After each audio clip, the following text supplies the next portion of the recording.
নমস্কাৰ এটি বিশেষ বাতৰি লৈ নিউজ নৰ ষ্টুডিঅ'ত মই মুকিবুল হুছেইন। পশ্চিম যোৰহাটত অসম সাহিত্য সভাৰ নিজৰ দিন পালন। নিউজ নৰ এক বিশেষ প্ৰতিবেদন।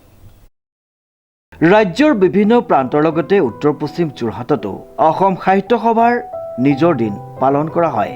উল্লেখযোগ্য যে উত্তৰ পশ্চিম যোৰহাট শতদল শাখাৰ সহযোগত উত্তৰ পশ্চিম যোৰহাটৰ প্ৰায় 10 গৰাকী ব্যক্তিৰ গৃহে গৃহে গৈ ওলগ জনোৱা হয়।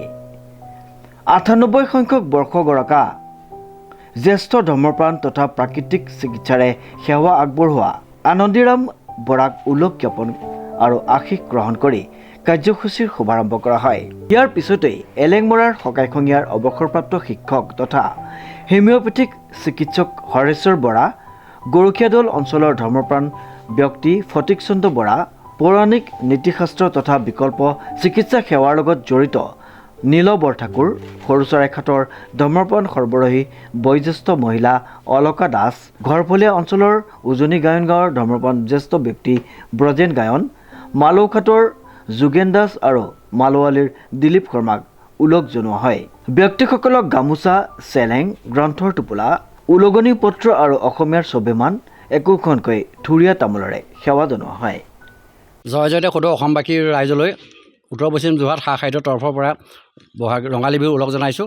আৰু আজি আপোনালোকক জনাবলৈ গৌৰৱান্বিত হৈছোঁ যে অসম সাহিত্য সভাৰ নিজৰ দিন উপলক্ষে প্ৰায় অসমৰ 10,000 লোকৰ গৃহে গৃহে গৈ তেখেতসকলক কৰ্মৰাজি স্বীকৃতি চিহ্নস্বৰূপে ওলগনি পত্ৰ প্ৰদান কৰিছে। আৰু সেই কাৰ্যসূচীৰ অন্তৰ্গতে আমি উত্তৰ পশ্চিম যোৰহাট শতদল সা সাহিত্যৰ তৰফৰ পৰা আমাৰ বৃহত্তৰ উত্তৰ পশ্চিম অঞ্চল সামৰি মনাইমাজি গাঁৱৰ জ্যেষ্ঠ ব্যক্তি 98 সংখ্যক বছৰগৰকা আনন্দীৰাম বৰাৰ ডাঙৰীয়াৰ গৃহতে প্ৰৱেশ কৰি তাৰপিছত আমি এলেংমৰাৰ হৰেশ্বৰ বৰাৰ অৱসৰপ্ৰাপ্ত শিক্ষক হৰেশ্বৰ বৰা ছাৰ, তাৰপিছতেই ফটিক বৰা, আমাৰ জ্যোতিষৰ ক্ষেত্ৰত সমাজসেৱা আগবঢ়াই থকা নীল বৰঠাকুৰ ডাঙৰীয়াৰ প্ৰমুখ্যে গৃহত প্ৰৱেশ কৰাৰ পাছতেই আমাৰ এই গায়ন গাঁৱৰ ব্ৰজেন গায়ন ডাঙৰীয়া এজন জ্যেষ্ঠ ধৰ্মপ্ৰাণ ব্যক্তি, তেখেতৰ বাসগৃহত আমি এই কাৰ্যসূচী কৰাৰ পাছতেই আৰু দুজনমান ব্যক্তি প্ৰায় 10জন ব্যক্তিৰ ঘৰত আমি ওলগনি পত্ৰ দিয়া কাৰ্যসূচীলৈ আগবাঢ়িছোঁ।